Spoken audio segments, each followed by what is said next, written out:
Every once in a while when I run out of video ideas, I resort to a ranking video.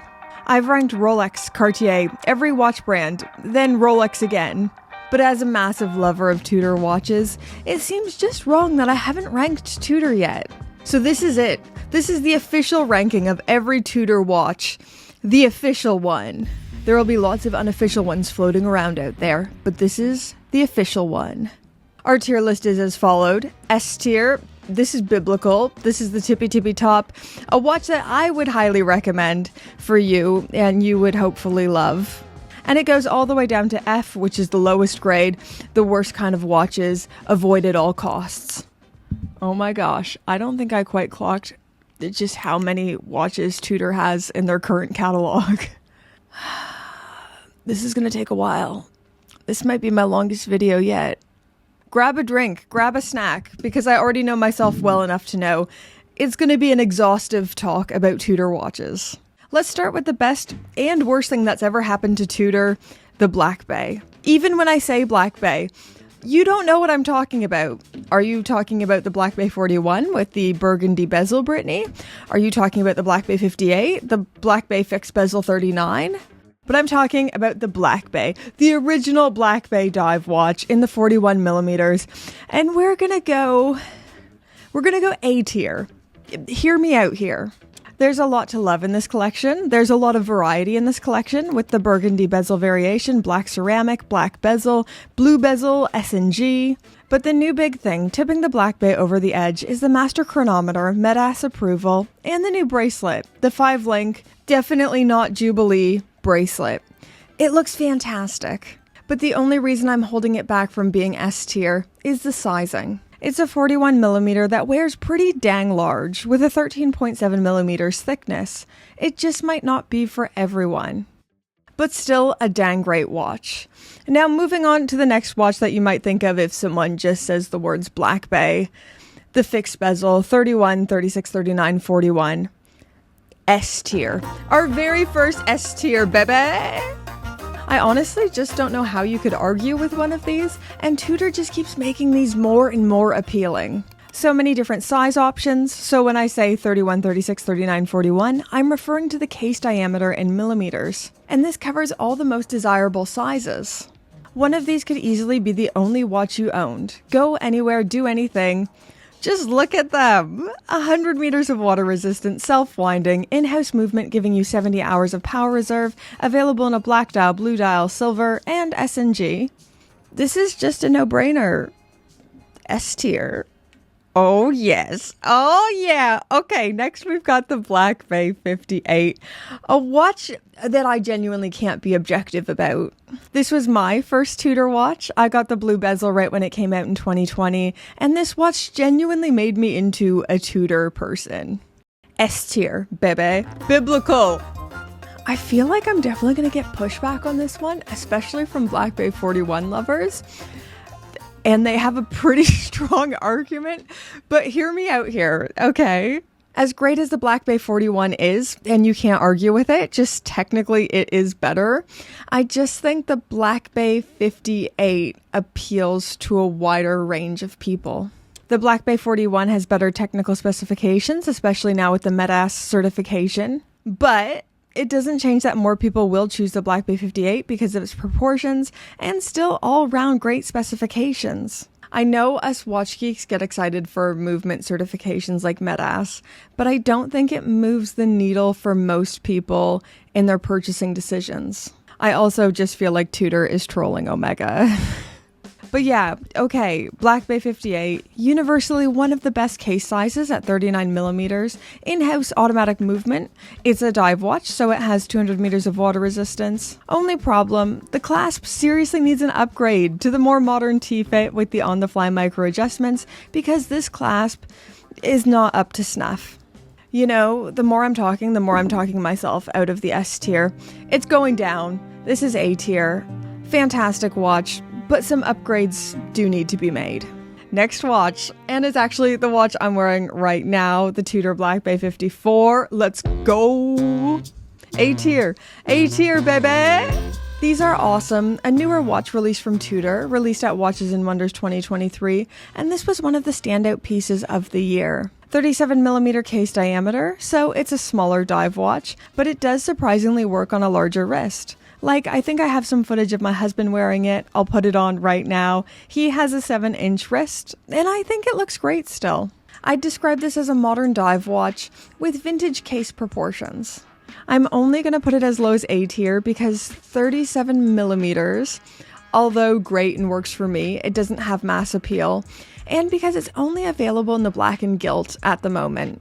But I could see this changing. I could see Tudor adding some new colors at Watches and Wonders this year. That would be sick. Okay, this is the final Black Bay I'm going to talk about. Not for the whole video, but I'm going to take a break after this one. I don't want to say the word Black Bay anymore. But the Black Bay GMT.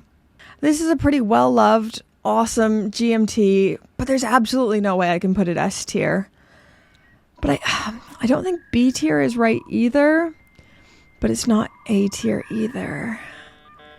I'm going to put it somewhere between A tier and B tier. And I'm definitely going to get some disagreement in the comment section about this one. I really do read your comments, so let me know if you think I'm dead wrong here. I just feel like this line could use a little update from Tudor, and they're not using it to its full potential. Specification-wise, this freaking delivers. 41mm case, COSC certified manufacturer caliber movement, 70 hours of power reserve, a date at 3 o'clock, 200 meters of water resistance.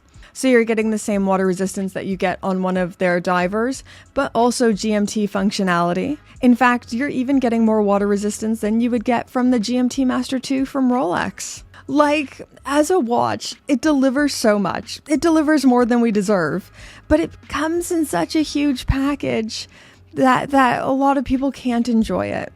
The 41mm case size is fine, but it is a thick, chunky wear at 15mm thick.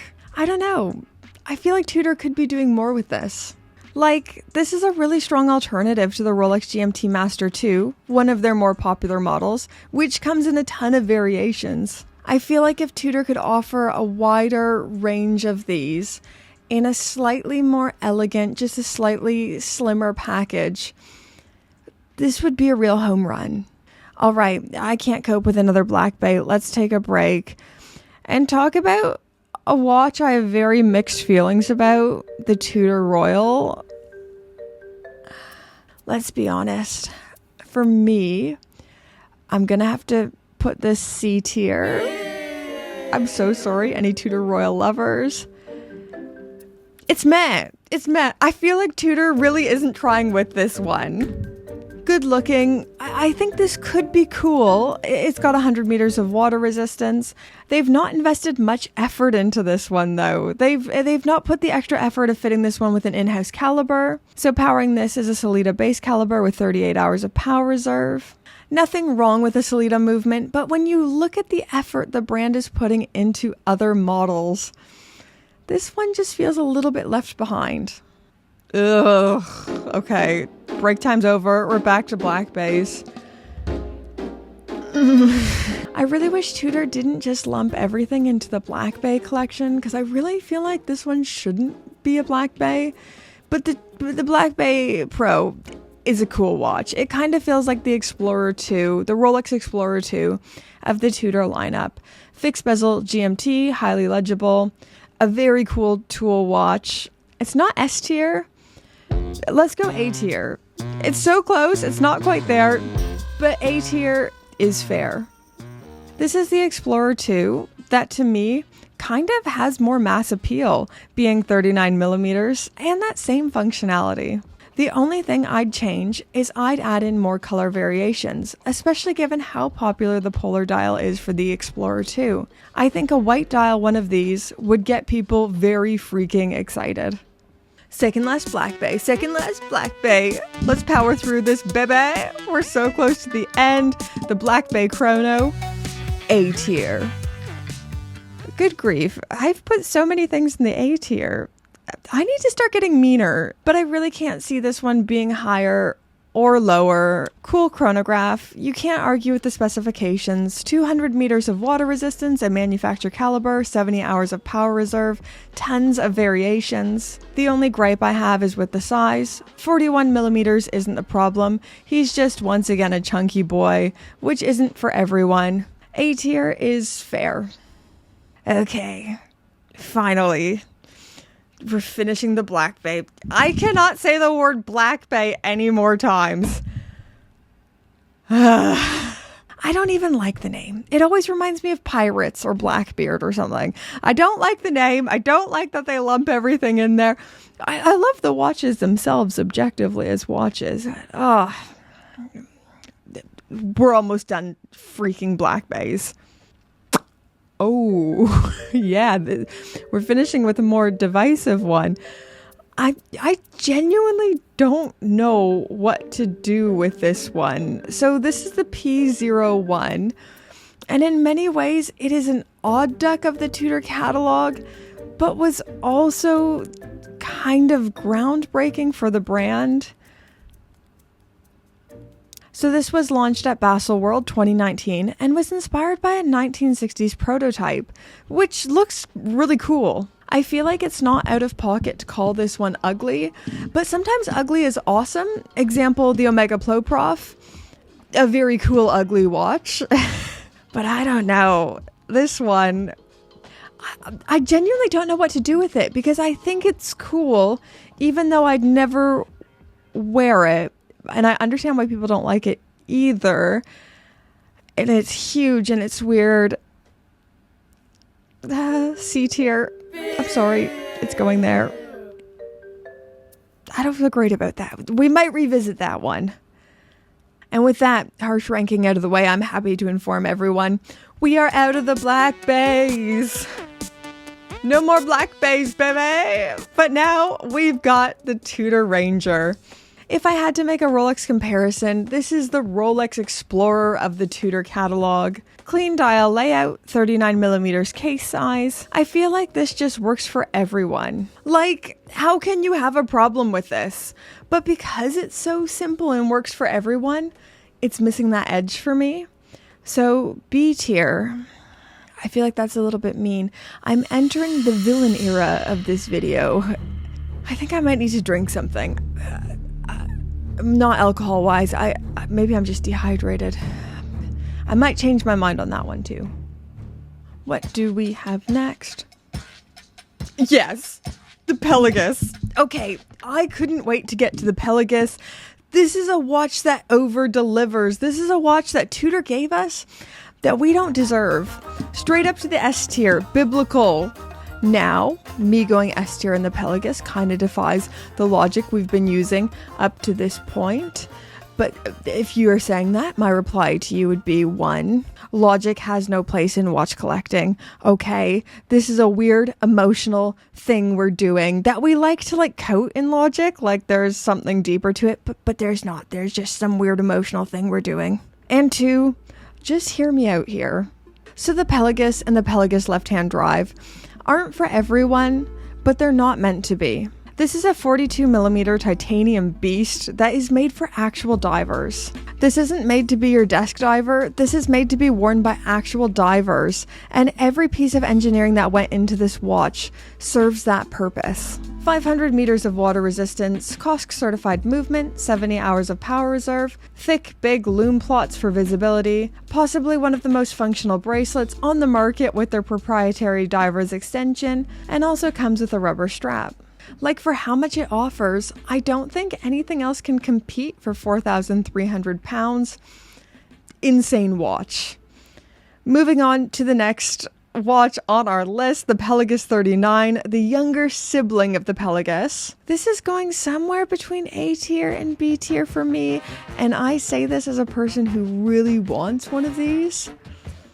So this is almost like if the Black Bay 58 and the Pelagos had a baby. So a 39mm case, much more universal, wears great titanium, and an exceptionally handsome watch. But it loses the very thing that makes the Pelagos the Pelagos. So the 500 meters of water resistance comes right down to 200 meters of water resistance, making it completely unsuitable for my robust diving needs. That was a joke. I can't even dive 30 meters. I think this one might have a similar problem as the Ranger for me because it is so standard. It's just missing a little bit of personality, you know? But this could easily be changed. Like if they released a blue variation. Oh, yes. Okay, next watch. Oh my god. Tudor just keeps making dive watches. Good grief. But thank god it's not a Black Bay. Another Tudor dive watch, the Pelagos FXD. I don't feel like talking about another diver. We're just going to put this in A tier and be done with it. Okay? More personality, cool watch, bi-directional bezel, unique functionality. But that's all I'm saying, because it's been too many divers. Next up, the 1926, and finally, something that's a little bit different. I was starting to lose my mind. I love Tudor. I did not clock how many dive watches they have freaking everywhere. But the 1926, criminally underrated, notably underrated Tudor watch. I should actually get one of these into review. Great looking, sporty dress watch, a dress watch for the person who doesn't like dress watches, available in loads of sizes and variations. Let's put this somewhere between A tier and B tier. All right, okay, second last one, and this one's for the ladies, the Clair de Rose. Well, of course, men can wear it too. Anyone can wear it. It's just listed as a ladies' watch on their website. I actually think these are really pretty and underrated. These almost have like a Ballon Bleu feel to them with the super round case shape, guilloche dial. I really like these. Now these also have a Sellita base caliber and not a Tudor in-house movement, but it should be noted these have 100 meters of water resistance, which is pretty cool for how pretty this watch is. I could see this being a lady's first watch, or maybe even a daily wear for someone who works in an office or dresses up a bit smarter for work. I'm saying somewhere between A tier and B tier. Lovely watch. And finally, the last watch. This is actually going to be the longest freaking video on my channel. The Tudor Glamour. Glamour. There's actually a few of these. The Glamour Double Date, Date Day, Glamour Date. But I also want this video to end. Okay, I feel like this is a watch that has been almost completely forgotten about by Tudor, and I've got mixed feelings about it. I think these are overlooked, but Tudor needs to decide if they're actually going to invest in these or just kind of get rid of them. Kind of like the position Rolex was in with the Cellini. Like, it's a cool watch, but it's not exactly what people go to Tudor for. So these are a dressy, sporty offering, good sizes available, the smiley text at 6 o'clock. I'd love to see Tudor invest in this line, and until they do, B tier. Okay, guys, we're done. This is every single modern Tudor in their catalog. Is there anything we're gonna change in there? I'm actually pretty happy with everything. But remember, these are just my opinions. These aren't gospel. If you think I got anything wrong, let me know in those comments down below. I love reading your comments, and we'll have a bit of fun down there. It's only watches, so calm down. It's okay if you don't like the ones I like. But yeah, subscribe if you haven't subscribed. And let's thank the fabulous, gorgeous, wonderful Pope tier patrons. Oh my gosh, there's not a chance anyone's still watching. This is going to take me so long to edit. But that's okay, because the thing that keeps me going is the beautiful, fabulous, gorgeous, wonderful Pope tier patrons. All tier patrons are amazing. They're the best. But a big special thank you and shout out to the names on the screen right now. Thank you so much for supporting my weird little channel. I love making these videos. I'm glad you guys love them, and I hope you keep loving them. Thanks so much, guys. Thanks for supporting my work.